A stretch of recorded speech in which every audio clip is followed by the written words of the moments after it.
జై బోలో ఎల్లమ్మ తల్లికి జై. చూస్తారు కదా, యాపకమ్మతో అయితే కంకణం కట్టడం జరిగింది అండ్ పసుపు బొట్టు పెట్టడం జరిగింది. మన బలకంపేట్ ఎల్లమ్మ టెంపుల్కి అయితే రావడం జరిగింది. ఎల్లమ్మ అంటే ఇప్పుడు చాలా హాట్ టాపిక్, తెలుసు కదా, సినిమాలలో కూడా మన వేణు వెళ్తండి అన్న కూడా విల్లమ్మ సినిమా అయితే తీయడం జరుగుతుంది. సో మన ఎల్లమ్మ అంటే బల్కంపేట ఎల్లమ్మ చాలా ఫేమస్. ఇక్కడికైతే చాలామంది రావడం జరుగుతుంది. ఇంకా నేనైతే ఇక్కడికి రావడం జరిగింది. వస్తూనే ఇంకా యాపకొమ్మలతో అయితే కంకణం కట్టడం జరిగింది. అండ్ ఇంకా ఫ్యాన్స్ కూడా అందరూ మనల్ని చూసి ఫోటోలు ఇట్లా దిగడం జరిగింది. ఇక ఇక్కడ నుంచి అయితే మనం ముంగడ పోతే ఇక్కడ అయితే అమ్మవారిని దర్శించుకోవడం జరిగింది. అమ్మో రేణుక తల్లి అన్నట్టు మన పుష్పాలు ఉన్నట్టు అయితే అమ్మవారు అయితే ఉండడం జరిగింది.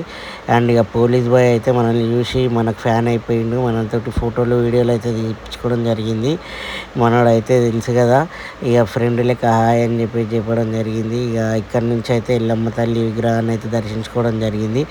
ఇక మనకైతే జై బోలో ఎల్లమ్మ తల్లి అని ముందుకు సాగుతున్న నేపథ్యంలో మీడియా వాళ్ళు రావడం జరిగింది. మీడియా వాళ్ళు అయితే మనల్ని అడగడం జరిగింది. ఇక్కడికైతే అంబానీ వాళ్ళు వీళ్ళందరూ వస్తూ ఉంటారు. మనకు తెలుసు, అంబానీ నుంచి మనకు ఆది మానవుడి దాకా ఇక్కడికైతే ఎల్లమ్మ తల్లిని దర్శించుకోవడానికి వస్తారు. ఎందుకంటే మనం చూసినట్టయితే అంబానీ వాళ్ళ భార్య ప్రతి ఏటా వస్తూనే ఉంటుంది, విరాళాలు కూడా ఇస్తూ ఉంటుంది అని చెప్పేసి అయితే మన ఆదాబ్ మీడియాకి అయితే ఒక చిన్న ఇంటర్వ్యూ కూడా ఇవ్వడం జరిగింది. వాళ్ళ మీడియా ఛానల్లో అయితే వస్తుంది.